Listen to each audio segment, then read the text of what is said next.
ప్రతి ఒక్క మనిషి జీవితంలో ఇన్కమ్ ట్యాక్స్ అనేది డైరెక్ట్గా ఇండైరెక్ట్గా కంపల్సరీగా ప్రభావితం చేస్తుంది.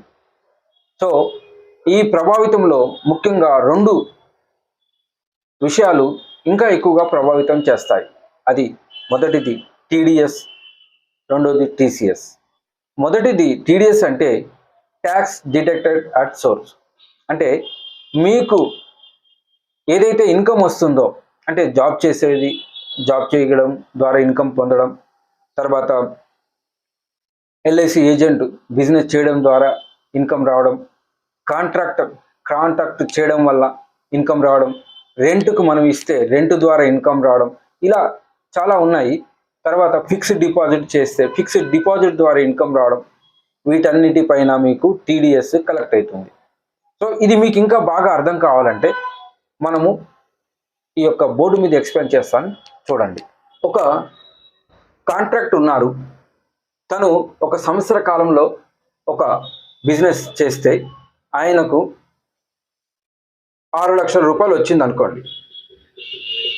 ఈ యొక్క 6 లక్షల పైన ఫస్ట్ 30,000 వరకు ఎగ్జంప్షన్ ఉంటుంది. తర్వాత ఈ యొక్క 6 లక్షల పైన 1% తీస్తే దగ్గర 6,000 రూపాయలు టీడీఎస్ కట్ అవుతుంది. ఇది ఎవరు చేయాలి? సో ఇక్కడ మనం ఈ యొక్క ట్రయాంగిల్లో చూస్తే ఇన్కమ్ ట్యాక్స్ డిపార్ట్మెంట్ ఉంటుంది, తర్వాత డిడక్టర్ ఉంటాడు, తర్వాత డిటెక్టివ్ ఉంటారు. ఇక్కడ మీరు కాంట్రాక్టర్ ఎవరికైతే పని చేస్తాడో వాళ్ళు డిడక్టర్, కాంట్రాక్ట్ పనిచేసే ఆయన డిటెక్టివ్. డిటెక్టర్ దగ్గర ట్యాన్ ఉంటుంది, కాంట్రాక్టర్ వద్ద ప్యాన్ నెంబర్ ఉంటుంది. అప్పుడు ఈ డిటెక్టర్ ఎవరైతే ఉన్నారో ఈయన ట్యాన్ పేరు మీద 6,000 రూపాయలని డిటెక్టర్ యొక్క ప్యాన్ మీద ఇన్కమ్ ట్యాక్స్ డిపార్ట్మెంట్ దగ్గర డిపాజిట్ చేస్తారు. అంటే ఆ కాంట్రాక్టర్ ఎవరైతే ఉన్నారో 6,000 రూపాయలు ఇన్కమ్ ట్యాక్స్ డిపార్ట్మెంట్ దగ్గర ఉన్నాయి టీడీఎస్ రూపంలో. ఈ యొక్క పైసలు ఆయన రిఫండ్ తెచ్చుకోవచ్చు. ఎప్పుడు? ఐటీఆర్ ఫైలింగ్ చేసినప్పుడు ఆ అమౌంట్ రిటర్న్ వస్తుంది. ఇప్పుడు బోర్డు పైన మనము కాంట్రాక్టర్, సబ్ కాంట్రాక్టర్ గురించి తెలుసుకున్నాము. అదే ఒక శాలరీ పర్సన్ సంపాదిస్తాడు కదా, అతడు 192 ప్రకారం 2,50,000 వరకు ఎటువంటి టీడీఎస్ కట్ చేయరు. 2,50,000 దాటిందనుకోండి కంపల్సరీగా టీడీఎస్ కట్ అవుతుంది.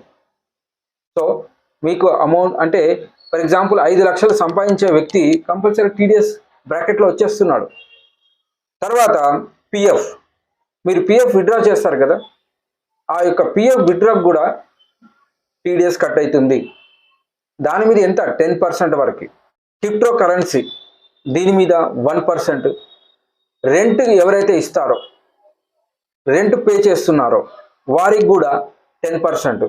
ఇక్కడ ఫస్ట్ 2,40,000 వరకు ఎటువంటి టీడీఎస్ కట్ కాదు.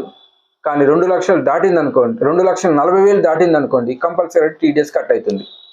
తర్వాత మీరు బ్యాంకులో ఫిక్స్డ్ డిపాజిట్ చేస్తారు. ఫిక్స్డ్ డిపాజిట్ చేసిన దాని మీద మీకు ఇంట్రెస్ట్ వస్తుంది. ఆ ఇంట్రెస్ట్ మీద కూడా మీకు టీడీఎస్ కట్ అవుతుంది. ఇక్కడ మీరు ఫామ్ 15H అని, ఫామ్ 15G అని సబ్మిట్ చేశారనుకోండి, 40,000 దాటిందనుకోండి కట్ అవుతుంది. అంటే మీరు ఫైలింగ్ చేసి ఆ పైసలు తీసుకోవడమే.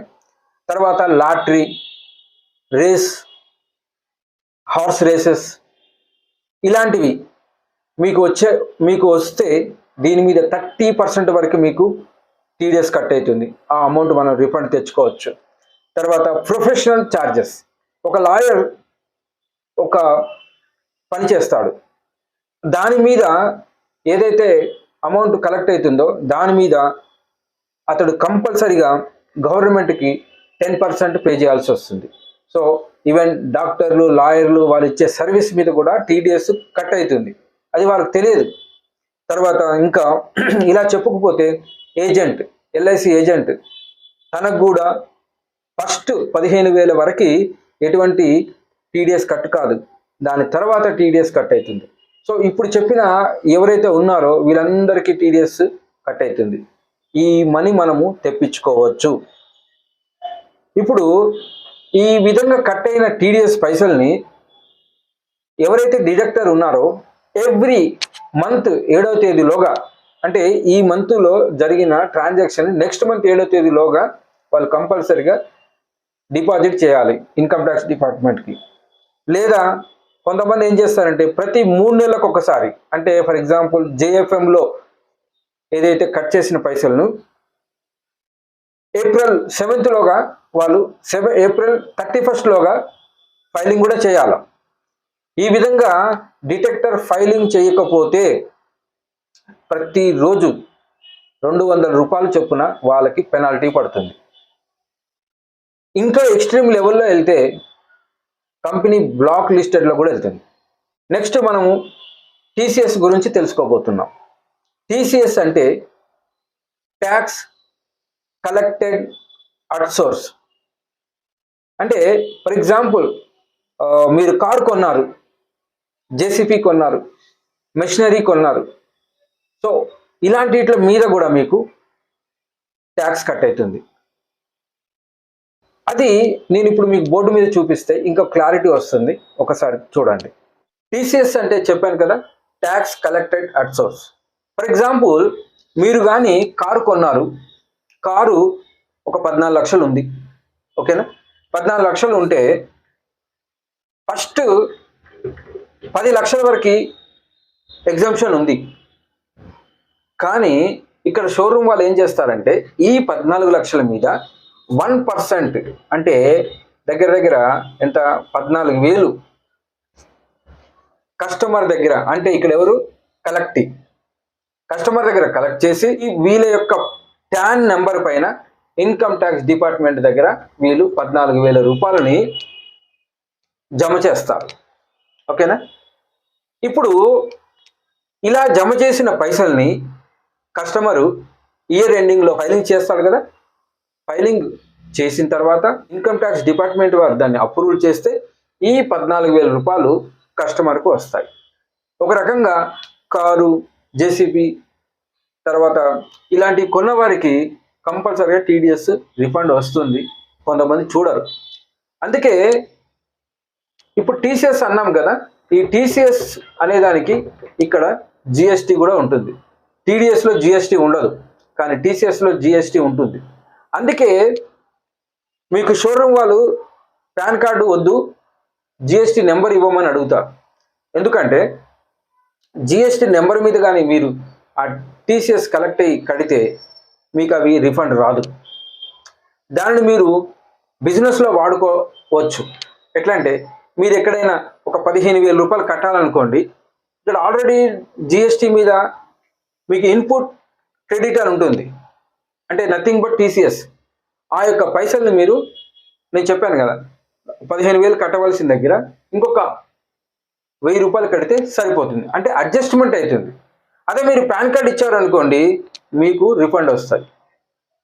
ఇక్కడ మీరు ఇది గమనించవలసిన విషయం.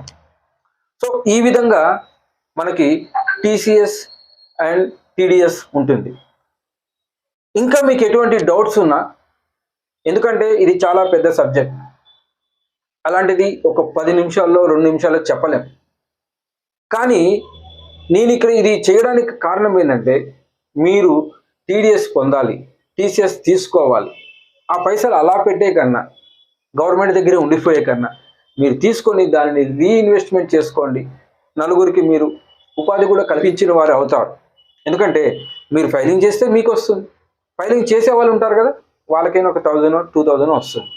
సో దీని పర్పస్లో మేము ఈ వీడియో చేసాం. మా యొక్క వీడియో మీకు నచ్చినట్లయితే మీ యొక్క ఫ్రెండ్స్తో షేర్ చేయండి, మా ఛానల్ని సబ్స్క్రైబ్ చేయండి, ఈ యొక్క వీడియోను లైక్ చేయండి, ఏమైనా కామెంట్ చేయదలిస్తే కామెంట్ చేయండి. Thank you for watching this video. వ్యక్తిగత అభివృద్ధి దేశాభివృద్ధి.